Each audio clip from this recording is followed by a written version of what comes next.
Assalamualaikum Sobat Football United. Semoga selalu sehat-sehat sekeluarga. Semoga selalu murah-murah rezekinya. Masih terkait proses penjualan Manchester United. Sampai dengan video ini gue bikin, belum ada update mengenai hasil dari tahap ketiga, di mana tanggal 28 April disebutkan merupakan deadline untuk mengajukan penawaran yang ketiga. Ada banyak kabar simpang siur. Saya Jasim dengan Qatar dikabarkan masih tetap percaya diri. Tawarannya merupakan adalah tawaran yang terbaik. Tapi Ineos, Sir Jim Ratcliffe juga diberitakan oleh banyak sumber kalau tawarannya, valuasinya terhadap Manchester United ini yang tertinggi. Bahkan salah satu klausul penawarannya adalah tetap memberikan porsi kepada Glazer menjadi pemilik dari Manchester United dengan minoritas ya tentu saja, dan ini kan menimbulkan banyak kontroversi. Nah, kontroversi iya, tapi sering juga disebutkan kalau Ineos dengan Sir Jim Ratcliffe ini punya peluang yang lebih baik untuk bisa menjadi pemilik selanjutnya dari Manchester United. Nah, terkait dengan kabar tersebut, gua ingin membahas dari sebuah ulasan di Twitter yang ditulis oleh Ben Jacobs. Ini dari CBS Sports Golazo, di mana dia ini memberikan update ya terkait dengan situasi terbaru proses penjualan dan penawaran Manchester United setelah tahap ketiga. Dari Twitternya akan gue artikan, nanti akan gue beri opini juga ya. Disebutkan kalau Glazer ini akan memberikan tanggapan mengenai penawaran terakhir dalam pekan ini. Itu yang diperkirakan. Tidak ada hal yang signifikan yang terjadi selama akhir pekan. Tawaran dari Sir Jim Ratcliffe ini disebutkan yang paling tinggi di sekitar 6,5 miliar US dollar, dan juga disebutkan kalau penawarannya ini lebih fleksibel. Dia menginginkan kontrol yang lebih besar ya di klub, dan siap atau ya sangat terbuka untuk melakukan pembicaraan terkait dengan struktur. Ineos pada dasarnya ini dibangun untuk mengakuisisi perusahaan dan melihat bagaimana mereka ini punya pengalaman sebelumnya ya dengan akuisisi yang mereka lakukan. Dinilai sangat mereka punya pengalaman lah ya untuk melakukan akuisisi perusahaan besar. Bahkan Sir Jim Ratcliffe ini dikabarkan akan menunjuk Paul Mitchell sebagai proyek di Manchester United. Paul Mitchell, direktur football yang pernah kalau tidak salah memperkuat Monaco, sempat dikabarkan akan direkrut oleh Manchester United musim lalu ya, karena tertangkap kamera melakukan pembicaraan dengan Ralf Rangnick ya kan, di sebuah pertandingan tim muda Manchester United di Old Trafford. Tapi seiring tidak adanya kelanjutan mengenai kabar tersebut, maka beritanya pun perlahan senyap kembali. Namun Paul Mitchell ini disebutkan yang pernah bekerja sama ya, atau pernah hampir bekerja di Nice. Ini disebutkan atau diberitakan di sini akan menjadi bagian dari timnya Sir Jim Ratcliffe kalau dia berhasil menjadi pemilik selanjutnya dari Manchester United. Namun Sheikh Jassim dikabarkan juga belum menyerah. Masih ada kebingungan yang besar atas tawaran dari 92 Foundation atau Yayasan 92 milik Sheikh Jassim untuk mengakuisisi Manchester United. Apakah investasi yang dijanjikan ini merupakan bagian atau di atas tawaran dari 5 miliar pounds? Seperti gue katakan sebelumnya, nilai 5 miliar pounds ini ada simpang siur. Ada yang mengatakan kalau 5 miliar pounds ini nilai akuisisinya sudah termasuk di dalamnya. Ada yang bilang belum. Maksudnya adalah bukan nilai akuisisi, nilai investasi. Maaf ya, nilai investasi. Apakah di 5 miliar pounds ini nilai investasi sudah berada di dalamnya atau tidak? Karena dari Sky sebelumnya dikabarkan 5 miliar pounds ini seluruhnya untuk Glazer. Tapi kabar setelahnya dari media yang lain mengatakan kalau tidak, nilai investasi itu termasuk di 5 miliar pounds.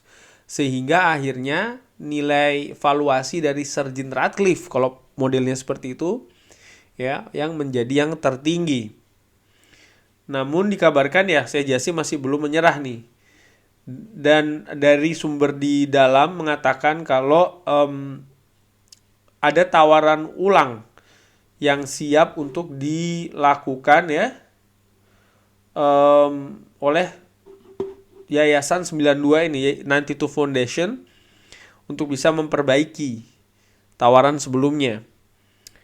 92 Foundation akan menunggu lebih dulu ya, tetapi sumber menunjukkan bahwa mereka juga akan berusaha untuk langsung, mereka mempertimbangkan nih untuk langsung berbicara dengan Glazer untuk meraih kesepakatan. Jadi mereka nampaknya, kalau ini yang gue tangkap, maka 92 Foundation atau dari Qatar, Sheikh Jassim ini, ada kemungkinan mereka akan dikabarkan oleh Ben Jacobs ini langsung ke Glazer, nggak pakai ke Rain Group lagi, dan berusaha untuk langsung menutup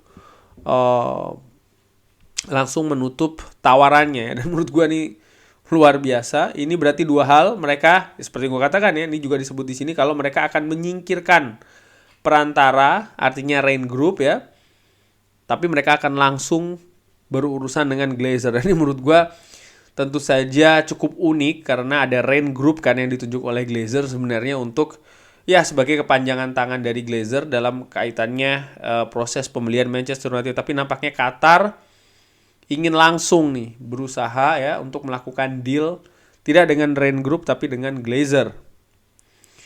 Selalu diindikasikan bahwa setiap negosiasi langsung atau final ya akan dilakukan setelah penawaran yang disebutkan ini dikabarkan berhasil. Tapi sumber ya mengatakan kalau 92 Foundation ini sekali lagi bisa saja langsung melakukan hubungan yang direct dengan Glazer supaya mempercepat dan juga langsung mengetahui kejelasan sebenarnya mungkin angka berapa, apa yang diinginkan oleh Glazer yang mungkin bisa diperbaiki dari tawaran sebelumnya.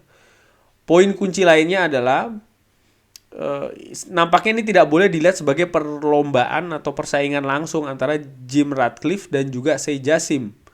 Batas waktu 28 April adalah menentukan apakah kemungkinan pemilik penuh atau pengendali yang baru ya. Dan masih ada kemungkinan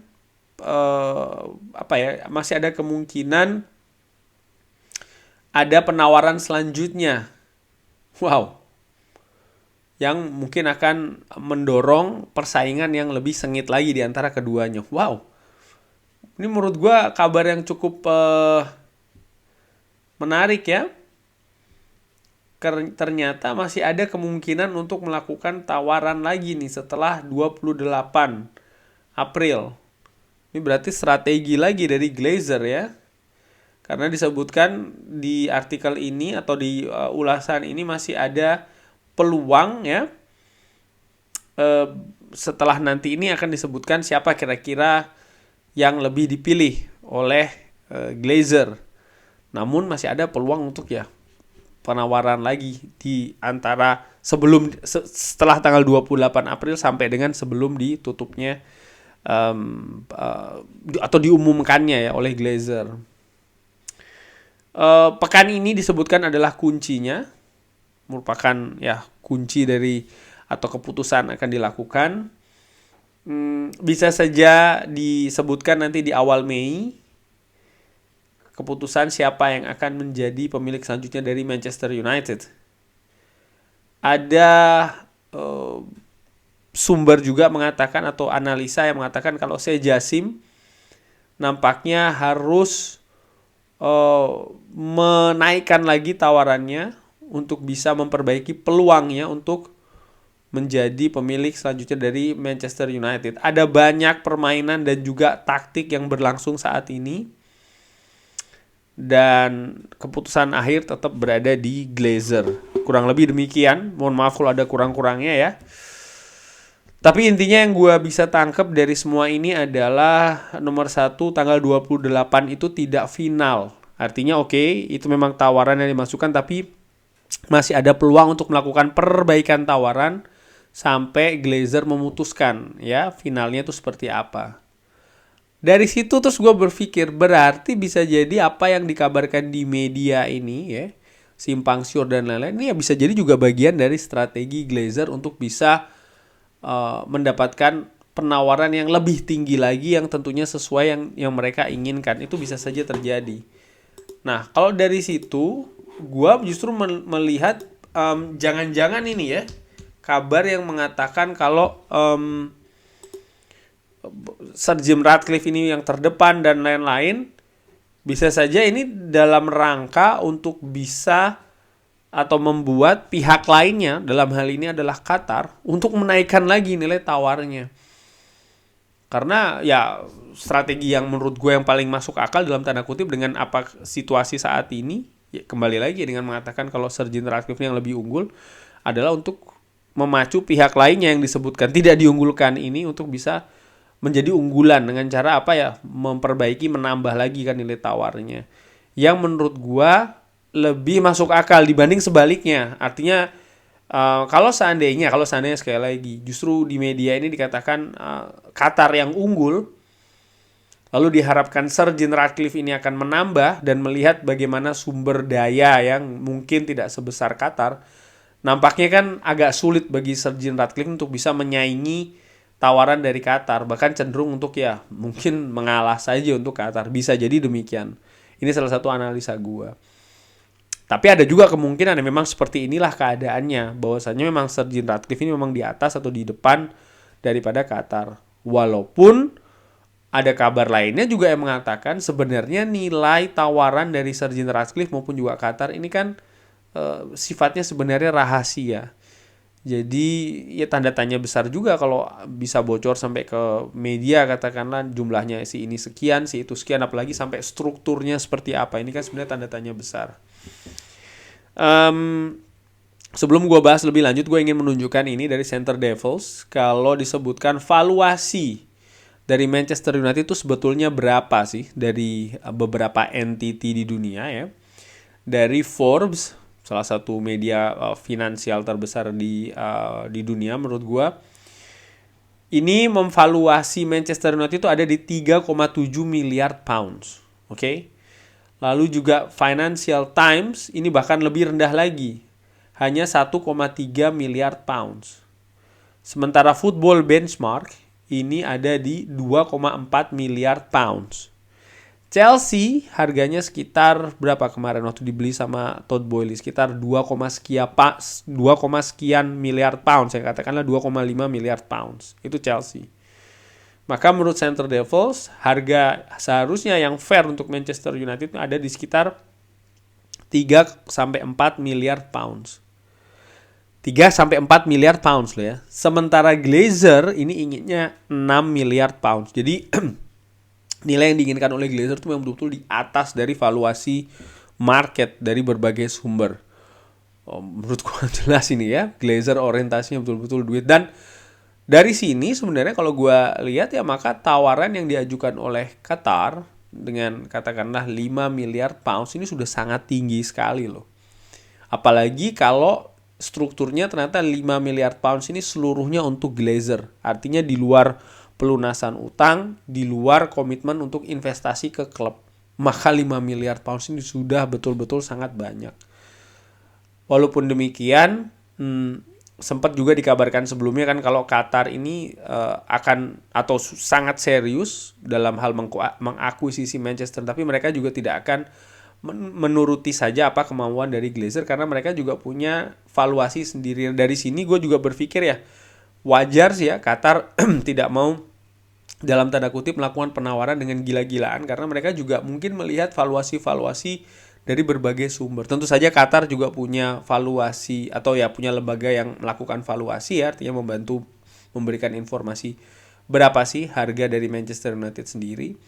Saya Jasim sendiri juga bukan orang yang baru di dunia perbankan, artinya untuk mengetahui nilai valuasi dari sebuah perusahaan ya kan, ataupun juga klub sepak bola katakanlah Manchester United tentu saja juga punya alat-alat ataupun juga orang-orang ataupun juga sumber-sumber yang bisa dipegang dalam hal untuk memvaluasi berapa sih sebenarnya. Dan sekali lagi sih kalau dari sumber ini dikatakan 3 sampai 4 miliar pounds dan Glazer mintanya 6 tuh menurut gua sudah sangat-sangat tinggi ya. Ya kita lihat saja seperti kemana ini akan berakhir. Gua berharap Manchester United siapapun pemilik barunya bisa terbebas dari dua hal. Nomor satu adalah Manchester United bisa bebas hutang, dan faktor atau poin nomor dua adalah Manchester United bisa bebas dari Glazer. Karena menurut gua dua poin ini merupakan poin yang sangat-sangat krusial dan juga vital bagi perjalanan Manchester United selanjutnya. Sekian dulu, mohon maaf kalau ada kurang-kurangnya ya. Gue cuma berusaha untuk menyampaikan bagaimana menurut Sobat Football United. Ada tanggapan, komentar mengenai hal ini seperti biasa drop di kolom komen. Terima kasih sudah menyaksikan. Jangan lupa like, subscribe. Sehat-sehat selalu sekeluarga, murah-murah rezekinya. Jangan lupa like, subscribe lagi ya. Wassalamualaikum warahmatullahi wabarakatuh. Thank you.